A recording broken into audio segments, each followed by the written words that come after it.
Bismillahirrahmanirrahim. Assalamualaikum warahmatullahi wabarakatuh. Alhamdulillahilladzi arsala ilaina afdhala rusulih wa syara'a lana a'dhama syara'i'id din wa anzala ilaina afdhala kutubih wa akramana bi syafa'ati khairi khalqih. Allahumma fasalli wa sallim wa barik ala sayyidina Muhammadin wa ala alihi wa ashabihi ajma'in. Amma ba'd. Polarek TV yang berbahagia dimanapun Anda berada, Alhamdulillah, Alhamdulillah, Alhamdulillah. Kita berjumpa kembali di program kesayangan kita, Titian. Kita meniti hikmah-hikmah yang Allah sajikan dalam semesta raya ini. Sebagai manusia, kita sangat beruntung. Allah mentakdir kita sebagai mahakarya agung Sang Pencipta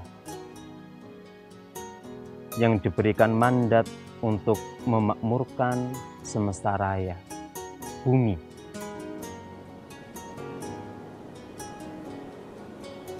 Anugerah terbesar yang mana menjadi pembeda antara kita dengan makhluk lain di bumi adalah bahwa kita dianugerahi akal oleh Allah Subhanahu wa Ta'ala.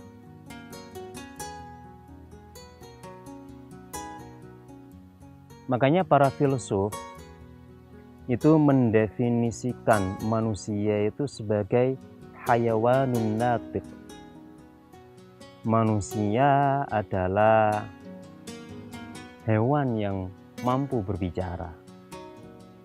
Tentu ini kiasan, yang dimaksud di sini adalah bahwa manusia yang menjadi pembeda antara manusia dengan makhluk lain di bumi itu adalah anugerah berpikir, akalnya. Allah memerintahkan kita di dalam Al-Quran untuk mendayagunakan akal kita secara optimal, untuk memaksimalkan daya analisa kita untuk kemaslahatan semesta raya. Dan lebih dari itu, yang sering Allah singgung, bahkan dalam beberapa ayat, sesungguhnya Allah Subhanahu wa Ta'ala itu menampar kita dengan firman-Nya, afala ta'qilun, apakah engkau tidak berakal? Di ayat yang lain, afala tatafakkarun, apakah engkau tidak berpikir, kata Allah. Selama ini kita gunakan daya pikir kita, akal kita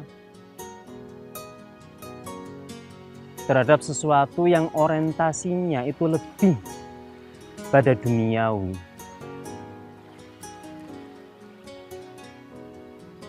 Padahal dalam beberapa ayat yang Maha Kuasa itu memerintahkan kita untuk mencermati, menggunakan akal kita, daya pikir kita, daya analisa kita untuk mencermati fenomena yang terjadi di semesta raya ini.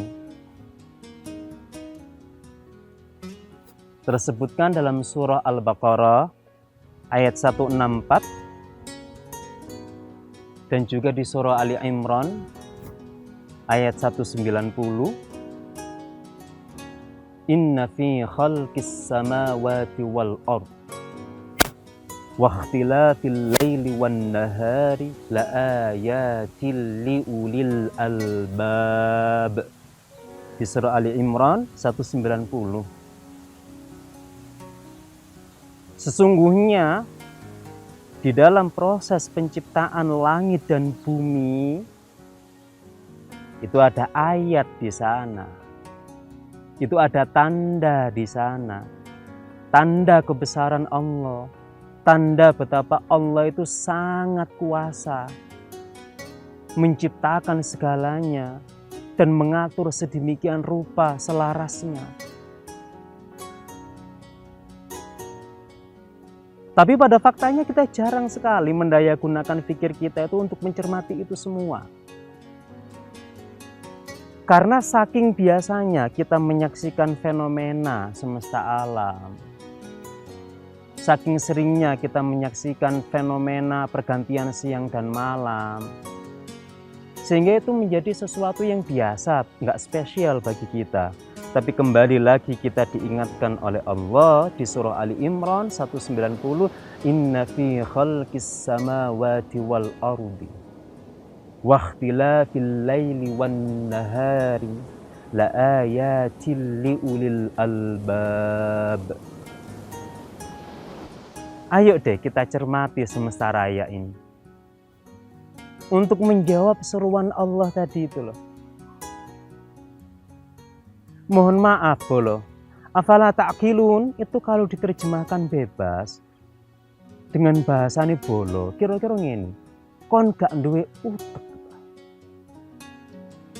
Loh, itu kan betapa yang Maha Kuasa itu menyeru kita, mikiro, analisalah kebesaran-kebesaranku yang terhampar di semesta raya ini. Karena itu bolo, dalam kesempatan kali ini saya akan ajak bolo untuk ayo kita sama-sama berguru pada alam semesta. Tentu tidak semua.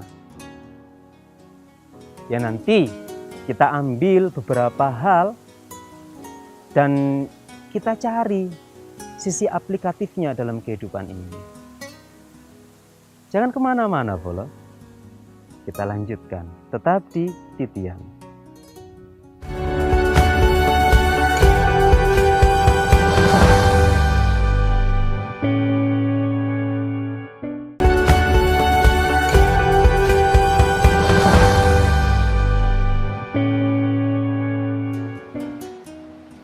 Baik bolo, mumpung kita sedang menyatu dengan alam, saya ajak bersama-sama kita berguru pada semesta raya. Sebagaimana kita tahu, alam semesta itu sering dihubungkan dengan 4 unsur kalau dalam ilmu pengetahuan alam. Ada unsur air, ada api, ada udara, kemudian ada tanah. Ya 4 ini dulu deh. Ayo kita coba berguru. Yang pertama adalah air. Dalam Al-Quran, air itu mendapat status yang luar biasa. Wa ja'alna minal ma'i kulla syai'in hayy. Dan kami ciptakan, kata Allah, dari air itu segala sesuatu yang hidup. Air punya karakter sebagaimana tersebutkan di ayat tadi, bahwa dia memberikan kehidupan. Kalau disuruh memilih lebih bertahan mana, manusia itu tanpa makan atau tanpa minum, pasti jawabannya manusia akan lebih bertahan tanpa makan. Karena air itu adalah waja'alna minal ma'i kulla syai'in hayy, sumber kehidupan. Karakter memberikan kehidupan ini, Bolo, itu bisa kita aplikasikan dalam hidup. Dengan apa? Dengan selalu menebar manfaat terhadap siapapun, terhadap apapun.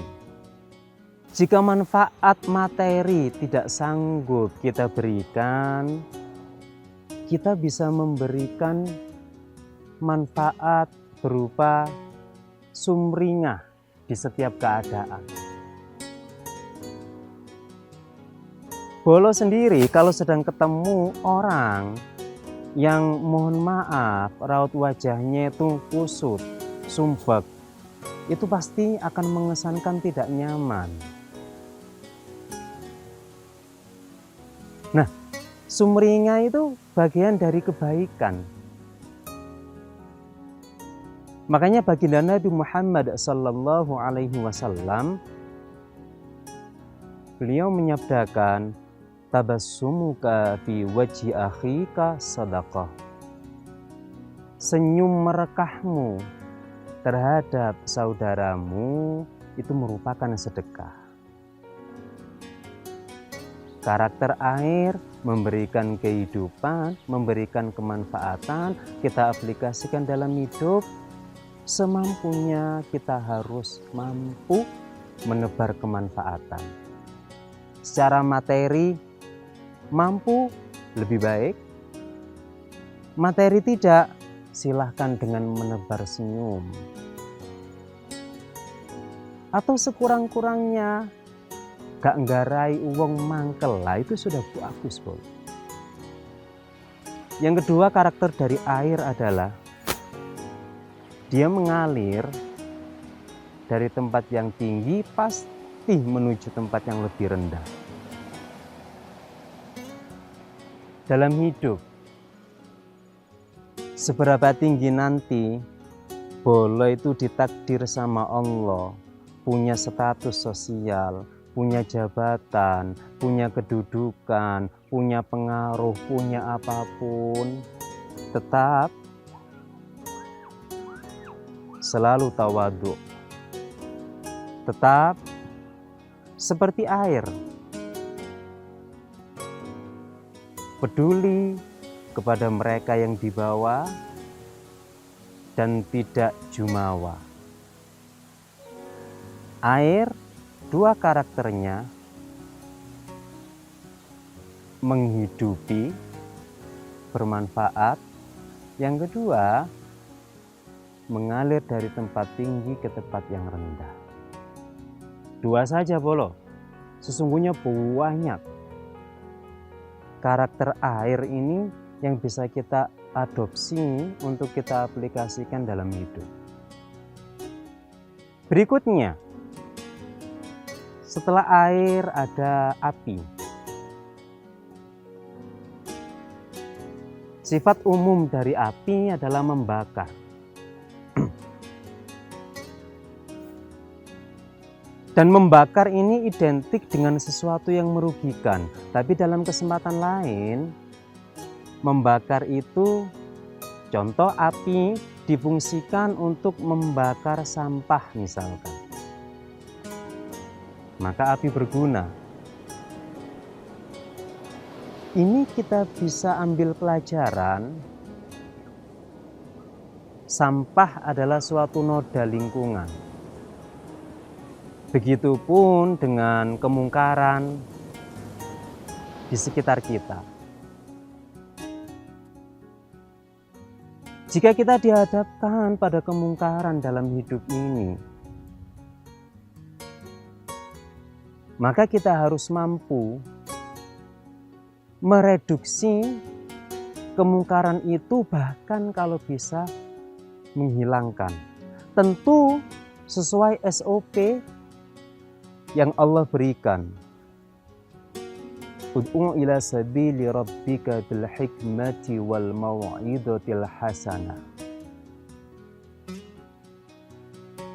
wajadilhum billati hiya ahsan. Dalam menyikapi kemungkaran di sekitar kita, tentu kita tidak boleh main tebas langsung. Des. Ada SOP. Yang pertama adalah beri nasihat yang menyejukkan jiwa. Beri mereka hikmah, pengertian, pemahaman sesuai kadar yang mampu mereka pahami. Lalu perlahan digiring, dibina, sampai akhirnya mampu menyelamatkan mereka dari kemungkaran, berpindah menuju kemaslahatan, kebaikan. Api membakar sampah, bolo sedikit banyak harus juga mampu berkontribusi untuk agama dalam mengurai potensi-potensi kemungkaran yang terjadi di sekitar kita. Tentu dengan SOP yang sudah Allah komandokan dalam Al-Quran. Yang kedua, karakter dari api adalah api itu dalam kegelapan. Tentu sebelum manusia menemukan listrik, lampu dan seterusnya, satu-satunya sumber cahaya dalam kegelapan di samping bulan dan bintang itu adalah api. Sekalipun panas, nyata-nyatanya api ini bisa menjadi penerang untuk sekitarnya. Ini sama dengan karakter tadi. Membakar sampah dengan aksi kita mencoba mereduksi atau menghilangkan potensi-potensi kemaksiatan, kemungkaran yang terjadi di sekitar kita. Berikutnya adalah udara dan tanah. Bagaimana kita belajar terhadap udara dan tanah? Jangan kemana-mana pun. Tetap di Titian.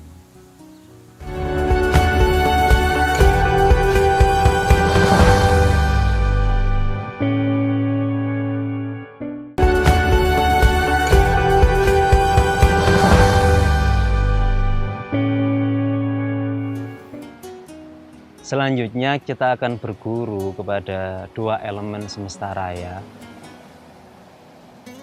Ada udara, ada tanah. Udara itu secara kasat mata tak nampak boloh, tetapi kemanfaatannya Masya Allah dahsyat. Coba bayangkan seandainya tanpa udara yang di dalamnya mengandung oksigen dan seterusnya, tentu kita semuanya gagal bernafas. Sebegitu luar biasanya untuk keberlangsungan hidup. Nyata-nyatanya udara tak mampu kita lihat. Ini kita bisa aplikasikan dalam hidup loh. Seberapa besar kecil kemanfaatan kita yang kita tebarkan untuk semesta raya terhadap sesama manusia atau terhadap hewan atau terhadap lingkungan di sekitar kita. Kalau bisa tak seorang pun tahu atas kebaikan yang kita lakukan. Ini berhubungan dengan kualitas keikhlasan.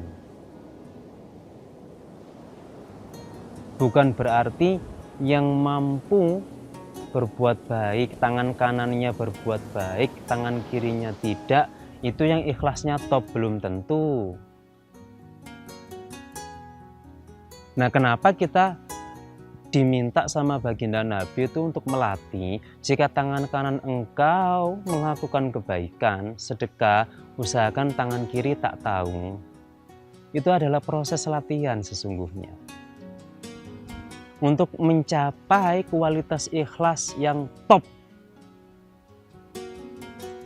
Kadang-kadang begini, Bolo.